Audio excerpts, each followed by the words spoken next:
बिस्मिल्लाहिर्रहमानिर्रहीम। आज का जो हमारा टॉपिक है वो है कन्वर्जन पार्ट 1। इसमें हम करेंगे डेसिमल को कन्वर्ट बाइनरी के अंदर। डेसिमल का मतलब है कि जो बेस 10 में है और बाइनरी का मतलब है बेस 2। हम ये भी कह सकते हैं कि हम बेस 10 नंबर को बेस 2 में कन्वर्ट कर रहे हैं, ये हम कह सकते हैं। तो एक कॉन्टेक्स्ट ये भी हम यूज करते हैं कि डेसिमल जब हम बात करते हैं तो उससे मुराद हम एक नंबर में हम बात करें तो हम डेसिमल कहते हैं ऐसा नंबर जिसमें इशारिया आ रहा है, पॉइंट वाला, और जिसमें इशारिया नहीं आता उसे हम इंटीजर कहते हैं। एक वो कॉन्टेक्स्ट भी है, वो दोनों चीजें हम यहाँ पर डिस्कस करेंगे। तो आइए हम शुरू करते हैं। दो एग्जाम्पल हैं, एक होल नंबर है यानी कंप्लीट एक नंबर है यानी जिसके अंदर इशारिया नहीं आ रहा, जिसका हम इंटीजर कह सकते हैं, और एक वो है जो नॉन इंटीजर है कि मतलब वो इशारिये में आ रहा है, उसको हम कैसे सॉल्व करेंगे। दोनों को हम देखेंगे, दोनों एग्जाम्पल को, और इस तरीके से आपको पॉइंट में आए पॉइंट के बगैर आए आप दोनों तरह के नंबर बाइनरी में कन्वर्ट कर पाएंगे। दोनों का प्रोसीजर थोड़ा सा डिफरेंट है। आइए हम स्टार्ट करते हैं। सबसे पहले इसका रोल देख लेते हैं। वो बात कर रहे हैं डेसिमल टू बाइनरी। कहते हैं in this section you will be given a question either in integer form, मतलब उसमें इशारिया नहीं होगा, और इन डेसिमल फॉर्म मतलब डिजिट्स के दरमियान कहीं इशारिया आ जाएगा, and you will be asked to convert it into binary, और आपको कहा जाएगा इसको बाइनरी में कन्वर्ट करें। The rule of conversion from decimal to binary is called repeated division method. ये उस रूल को कह रहे हैं जब आपको इंटीजर फॉर्म में देता है तो हम क्या करते हैं, 2 पे उसको डिवाइड करते चले जाते हैं। मतलब ये इंटीग्रल पार्ट को सॉल्व करने का तरीकाकार है, repeated division method. Repeated division क्यों कहते हैं, क्योंकि बार बार आप एक ही नंबर पर उसको डिवाइड करते हैं। देखो 2 पे डिवाइड, फिर 2 पे डिवाइड, फिर 2 पे डिवाइड, 2 पे डिवाइड, इसको करते जाना जब तक ये 2 से छोटा नहीं हो जाता। मतलब ये 1 ना आ जाए या 0 ना आ जाए तो आपने उसको डिवाइड करते ही जाना है। Let's explain it with the following examples. Example 1 है ये इंटीजर फॉर्म में, मतलब इसमें इसके बाद पॉइंट में जैसे कोई नंबर नहीं है, कंप्लीट एक नंबर दिया हुआ है 27 और इसकी बेस 2 के 10 है और इसको हमने बाइनरी यानी बेस 2 में करना है। आइए अब इसको मेथड क्या है, रिपीटेड डिवीजन मेथड। डेसिमल है हमारा सिस्टम, बाइनरी है कंप्यूटर का सिस्टम। जब भी हम अपने सिस्टम से दूसरे सिस्टम में जाएंगे और इंटीजर वो नंबर होगा तो हम उसको डिवाइड करेंगे, वो तकसीम हो जाएगा, यानी जैसे ही अपने सिस्टम को छोड़ेगा तो तकसीम हो जाएगा। आप इसको याद रख सकते हो। अच्छा, हमने क्या करना है, जैसे एलसीएम नहीं लेते थे तो इसको एक हम इस तरह लाइन लगा देते हैं। ऐसे ही आपने लाइन लगा के ये जो नंबर दिया गया ना इसको आपने याद रखना है, इसको 2 पे डिवाइड करना है। बाइनरी की बेस 2 होती है ना, तो 2 पे डिवाइड कर देना है। अब ये 2 पे हम डिवाइड करते हैं तो अब पहला सिंगल डिजिट ले लो, 2 1s are 2, आगे 7 बच गया, 2 3s are 6, ठीक है, और 6 है तो आगे 1 बच गया, लाइन लगा के वो 1 यहां लिख देना है। इस तरह कर लो, या 2 13s are 26 तो 26 और बाकी 27 मतलब 1 बच गया तो आपने यहाँ पे 1 लिख देना है। अब इस 13 को 2 पे डिवाइड करना है तो 2 6s are 12 और यहाँ 1 बच जाएगा। फिर आपने 2 को इस 6 को डिवाइड करना है 2 पे तो 2 3s are तो पीछे 0 बच जाएगा, 2 1s are तो पीछे 1 बच जाएगा। अब मीन्स के डिवाइड, अब ये जो 1 बचा है ना, अब ये तकसीम नहीं हो सकता। आप ये 2 ना भी लिखो तो यहाँ पे इसको और मजीद आगे तकसीम होगा नहीं। अब आप क्या करोगे, जो ये 1 1 आ जाए ना इस तरह करके, या 1 0 आ जाए, जब यहाँ 1 आ जाएगा तो इसका मतलब है कि आगे ये तकसीम नहीं हो सकता। अब इसको नीचे से ऊपर की तरफ लिख देना है, यानी क्या आएगा, ये वाला 1 भी इंक्लूड होगा, 1 1 0 1 1, तो मतलब जिसकी हम 27 कहते हैं अपने निज़ाम में, अपने सिस्टम में। डेसिमल में जिसे हम 27 कहते हैं, कंप्यूटर उसे क्या कहता है, 1 1 0 1 1, और उसकी बेस 2 होगी। इसकी बेस 10 है, इसकी बेस 2 होगी, ये आपने लिखनी है इसके साथ बेस, तो ये कन्वर्ट हो गया। ये तो था इंटीजर कि अगर इसमें इशारिया नहीं। अब आते हैं हम एग्जाम्पल 2 की तरफ कि अगर वो पॉइंट में आ जाए तो फिर हम क्या करेंगे। ये है डेसिमल फॉर्म। डेसिमल फॉर्म से क्या मुराद है, मतलब इसके अंदर इशारिया आ रहा है तो कन्वर्ट, वो कहता है 53.37 और इसकी बेस 10 है, वो कहता है इसको बाइनरी में कन्वर्ट करें। वही तरीका कार है, बाइनरी में कन्वर्ट करना है। जब पॉइंट में आ जाए ना तो हम इसको 2 हिस्सों में तकसीम कर लें, एक को हम कहेंगे इंटीजर पार्ट और एक को हम कहेंगे नॉन इंटीजर पार्ट। ये जो पॉइंट से पहले है इसे इंटीजर पार्ट कहेंगे, और ये विद पॉइंट जो पॉइंट के बाद है इसे हम कहेंगे non integer part. Integer part तो बिल्कुल वही तरीका कार है जो अभी हम ऊपर से करके आ रहे हैं एग्जांपल 1 में। तो हम क्या करेंगे, 53 जो पॉइंट से पहले, इसको तो उसी तरह सॉल्व कर लो, 2 पे डिवाइड करो, 26 आ गया, 1 बच गया, फिर अभी हो सकता है 13 2 26, तो पीछे 0 बचेगा, पूरा पूरा तकसीम हो जाए तो 0 बचेगा, नहीं होगा तो पीछे रिमाइंडर, ये उसका रिमाइंडर होता है जो बाकी बच रहा है। यहाँ या तो 0 बचेगा या 1 बचेगा, इसके अलावा और कुछ नहीं आएगा 2 पे तकसीम करने से। तो अगर नंबर इवन हुआ तो पीछे 0 बचेगा, अगर नंबर ऑड हुआ तो पीछे 1 बचेगा, बेसिक चीज है। तो अब यहां पर अगर आप देखें तो तकसीम होते होते यहां पे 1 1 आ गया, ये 1 0 आ जाता या 1 1 आ जाए तो अब हमने इसको रोक देना है यहां पे, और ये नीचे से ऊपर की तरफ लिख देंगे, तो यानी 1 1 0 1 0 1। तो इसका मतलब है 53 जिसे हम बेस 10 कहते हैं, कंप्यूटर उसे 1 1 0 1 0 1 बेस 2 कहता है। कंप्यूटर के लिए वो ये है, हमारे लिए वो ये है।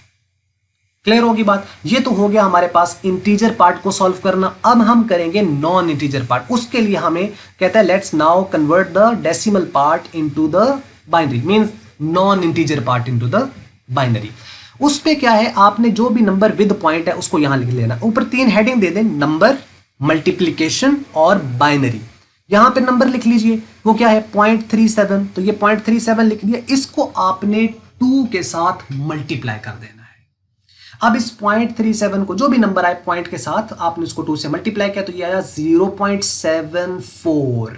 अच्छा देखो, जब भी इस नंबर को देखो हर एक को 2 के साथ ही मल्टीप्लाई करना है। जो भी आप मल्टीप्लाई करेंगे ना, ये 3 में से कोई एक पॉसिबल होगा। मतलब या तो एग्जैक्ट 1 आ जाएगा, या 1 पॉइंट समथिंग, समथिंग मतलब कोई नंबर हो सकता है, या 0 पॉइंट समथिंग, 0 पॉइंट समथिंग, जैसे ये 0.74 है और ये देखो ये 1.48 है, ये 0 पॉइंट, ये 1 पॉइंट।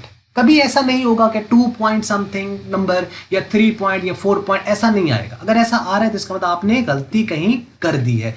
मतलब 3 ही पॉसिबिलिटी, या एग्जैक्ट 1 आ जाएगा। अगर तो एग्जैक्ट 1 आ जाए तो फिर तो उसको आगे चलाना ही नहीं, उसको उधर ही रोक देना है। अगर 0 पॉइंट समथिंग या 1 पॉइंट समथिंग है तो आपने उसको, वो जो पॉइंट के बाद है उसको दोबारा यहां ले आना है और उसको फिर 2 से मल्टीप्लाई करना है। इसी तरह चलते जाना है। कितना चलना है? ज्यादा से ज्यादा 3 बार कर लो, चलो 4 बार कर लो, मैक्सिमम 5 बार कर लो, क्योंकि हम पॉइंट के बाद अक्सर 1 डिजिट या 2 डिजिट या हद 3 डिजिट लिखते हैं। चले हम 5 तक कर लेते हैं। अगर 1 उससे पहले कहीं आ गया फिर तो बात ही खत्म होगी, और वो एक ही सूरत में आ सकता है कि जब 0.5 को आप 2 के साथ मल्टीप्लाई करो तो एग्जैक्ट 1 हो जाएगा। अच्छा अब देखो, इसको हमने किया मल्टीप्लाई तो ये आया 0.74। पॉइंट से जो पहले होना है उसको यहां आगे बाइनरी में लिख देना। अब वो क्या है 0, ये मैंने कहा जी 0 पॉइंट समथिंग होगा या 1 होगा या 1 पॉइंट समथिंग होगा। अगर तो एग्जैक्ट 1 आ गया, वो वही 1 है, उसके बाद कुछ बचा ही नहीं जिसको हम दोबारा मल्टीप्लाई करें, फिर तो कहानी वहीं खत्म हो जाएगी। और अगर 1 पॉइंट समथिंग है तो करते चले जाएंगे, मैक्सिमम 5 बार आप कर लें, वरना आप 3 तक भी करके उसको आप रोक सकते हैं। 3 तक करने का मतलब है कि हमने उसको 3 डिजिट तक लिखा, 4 बार करने का मतलब 4 डिजिट तक, 5 डिजिट तक एनफ। कुछ ऐसे होते हैं जो खत्म ही नहीं होते, चलते जाते हैं, तो फिर हम उसको, ये तो नहीं कि उसको करते ही चले जाएंगे। कुछ होते हैं ना जो रिकरिंग होते हैं, बार बार आते जाएंगे, बार बार आते जाएंगे, तो खत्म ही नहीं होंगे। अच्छा अब इसकी 0 यहां पे आ गया। अब इस पॉइंट के बाद क्या है 0.74, इसको आपने दोबारा यहां पे ले आना है 0.74 को। अब इस 0.74 को फिर 2 से मल्टीप्लाई करना है, ये बना 1.48। अब 1 आ गया ना, इस 1 को यहां शिफ्ट कर देना है और 0.48 को या 0.48 को इसको यहां शिफ्ट कर देना। आप 0 ना लिखो, क्योंकि 0 पॉइंट समथिंग अगर आप यहां पे ले आओगे तो समटाइम ये भी गलती हो सकती है कि आप पूरा 1.48 यहां ले आओ। अच्छा 1.48 को 2 से मल्टीप्लाई करोगे तो वो तो 2 पॉइंट समथिंग आ जाएगा ना कुछ आंसर, तो गलती होगी, वही गलती है। उसको आप समझ ले कि अगर आपका 2 पॉइंट समथिंग 3 पॉइंट समथिंग आ रहा है तो इसका मतलब आपने पूरी वैल्यू यहां शिफ्ट कर दी। हालांकि पॉइंट के बाद वाली यानी विद पॉइंट आपने उस वैल्यू को शिफ्ट करना है। तो ये 1.48 आया, 1 यहां शिफ्ट कर दिया, 0.48 यहां पे आ गया। इस 0.48 को 2 से मल्टीप्लाई किया तो 0.96। अब यहां क्या शिफ्ट होगा, पॉइंट से पहले वाला वो क्या है 0, 0 यहां शिफ्ट हो गया। यहां क्या शिफ्ट करेंगे 0.96। अब इस 0.96 को 2 से फिर मल्टीप्लाई कर देंगे, ये आ गया 1.92। इसका 1 यहां शिफ्ट करेंगे। अब आगे ये होगा कि 0.92 यहां है, फिर उसको करते चले जाएं, लेकिन हो सकता है ये कहीं 1 ना ही इसका आता हो, तो हम फिर ऐसे तो उसको चलाते जाएंगे। लेकिन हमने कितनी बार कर लिया 1 2 3 और 4, ठीक है 4 तक आप कर ले। आप चाहें तो एक बार और कर ले 5 बार, आप यहां तक भी इसको रोक सकते हैं। लेकिन वो अलग होता है कि बाज़ दफ़ा बुक में आंसर वो दिए होते हैं तो बच्चे ये समझते हैं कि हमारा तो आंसर ही नहीं है। हालांकि आंसर आपका ठीक है, उसने 5 डिजिट तक लिखा, आपने 3 डिजिट तक लिख लिया। हो सकता है वो 3 डिजिट तक लिखे और आप उसको 5 डिजिट तक शो कर रहे हो, तो वो आपके आंसर ठीक है। मीन्स कि हमने उसको जो उसकी एक्यूरेसी थी वो 3 डिजिट तक ले ली बस, या 4 तक या 5 तक, आपकी मर्जी है। एक चीज तो ये इसका प्रोसीजर, दूसरा आपने ये याद रखना है कि जब हम डेसिमल पार्ट यानी नॉन इंटीजर पार्ट को करते हैं तो उसमें आपने ऊपर से नीचे की तरफ लिखने हैं, मतलब 0 1 0 1 इस तरह लिखना है और पॉइंट भी लगाना है साथ। इसका मतलब है कि जो 0.37 है ना, 0.37 बेस 10 वो किसके इक्वल है, 0.0101 के, 0.0101। बस आप इसको ये भी लिख लिया, ये भी लिखा, आप इसको मर्ज कर दो। इसका अगर 53 की वैल्यू ये और 0.37 की वैल्यू ये, अगर इसको मर्ज कर दिया जाए 53.37 बेस 10, तो इसका मतलब इसकी वैल्यू ये यहाँ लिख लो और इस वाले की जो वैल्यू है वो ये वाली वो आगे लिख दो 0.0101। तो बस ये इसका फाइनल आंसर, ये भी पॉइंट में था तो ये भी पॉइंट में आंसर आ गया। इसकी बेस 10 थी, इसकी बेस 2 है, ये हमारा फाइनल आंसर है। ये है तरीकाकार।